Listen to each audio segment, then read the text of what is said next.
Hey there, excited to share with you another agent skill, AI skill, Claude skill, whatever you want to call it, the capabilities that make your financial model AI ready. And so we built this skill for my residential land development model. We're using here version 2.3. If you're familiar with this model, it includes both project level and partnership level analysis. At the project level, we have either one or two phases, and this will automatically toggle between the two. Then you have, of course, blue font are our inputs. You see that at the phase 1 and phase 2 levels. Now, how do you use this skill? Well, the first step is to add an AI in your Excel workbook. In this case, I'm using an open source solution called Excellente. It developed actually by the AI Edge team.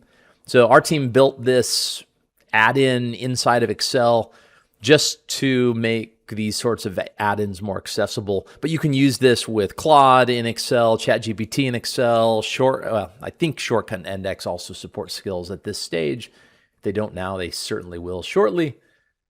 And in this case with Excellente, I just need to turn the skill, enable the skill. So I come to the skill tab and I come down here to Resi Land Dev BOE. Now, we can look at the skill. Here's the description: operate the A.CRE residential land development back of the envelope model on the user's behalf, whether the file is uploaded to chat or open live in Excel via the Claude add-in, or whichever, again, Excel add-in that makes sense.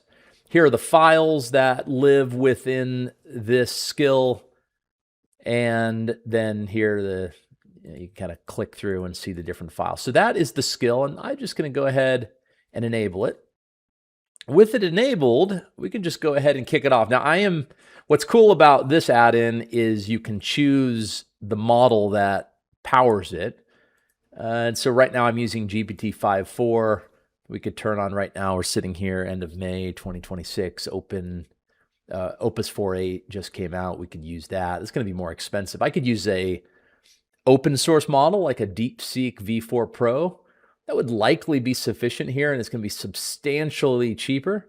But I'm actually going to let's go back. We'll use GPT 5.4.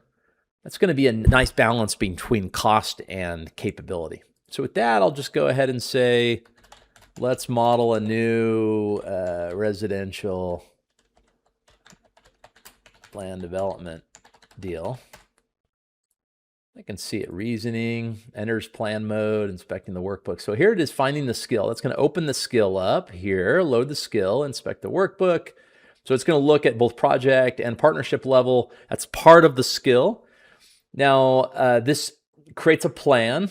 This plan is going to kind of work through this. Now, with this tool, just go ahead, promote to work. All right, so I say, quick note, AI responses may contain errors. And then this note that I always give when I share these skills: these are not intended for someone who does not already understand financial modeling. Okay, and this isn't just a boilerplate disclaimer. This is, I genuinely mean, if you don't understand how inputs become the outputs, you should not be using an AI skill.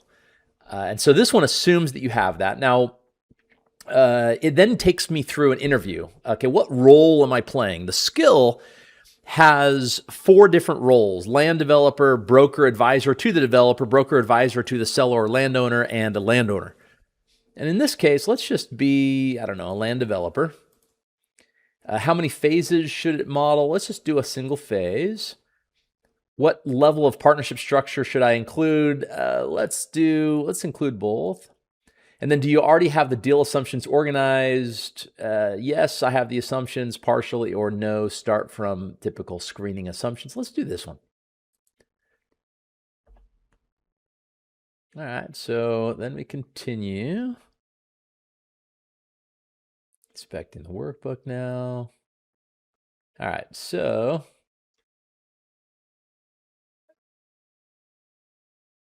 okay, what do I know so far? Role, if you want, I can proceed in the next step to populate a reasonable one-phase back-of-the-envelope screening case with a standard LP sponsor structure and then summarize the outputs. If you rather make it deal-specific, send, and it has these items here. For our case, I'll just simply say, this is just a test. So please infer imaginary inputs and proceed. Otherwise, what I could do is I could upload an offering memorandum. I could drop in text. I could share maybe an address and let it take it from there. But again, the idea of the skill is that it understands the workbook. It knows where all of the input cells are. It knows what the outputs or how the outputs are produced relative to those inputs. And it's going to do the first pass populating of this file, if you will. Now, as with all of these add-ins, it comes back and it wants approval in order to edit the workbook. Go ahead and approve. And it's going to begin, see, you see it as it's changing values. That's it modifying inputs in order to complete its work.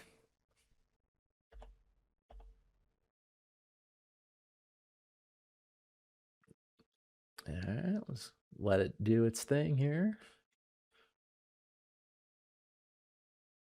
Let's go ahead and pause while it finishes. As it's about finished, you see here, it's kind of worked its way through the plan. Right now it's in review and summarize returns. It had spawned a sub-agent to do some work. It has populated most of the cells, the input cells that relate. And this sub-agent's almost certainly a review agent, just confirming if there's any errors to be aware of. And so that's what this skill's job is, to understand the workbook, to populate the cells for you, but also answer questions that you may or may not have related to the workbook. Here it is done, kind of returned the details. Now it's, I built and tested a phase 1 imaginary residential land development case in the back of the envelope model, what I populated, validation, error checks, key outputs, partnership level, reviewer and verification result. Reviewer passed, found the model is calculating and both main checks are okay. Also flagged a real caveat, the project finance summary appears misaligned. That's something we'd probably want to look at. So anyway, that's the residential land development back of the envelope model skill. Again, intended for those who understand the model, understand real estate financial modeling. When you do, wow, this makes it incredibly powerful. You can run 4 of these at one time. You can have it running while you're working on something else. Really make AI your companion in financial modeling. If you have any questions, let us know. Otherwise, thanks for your time.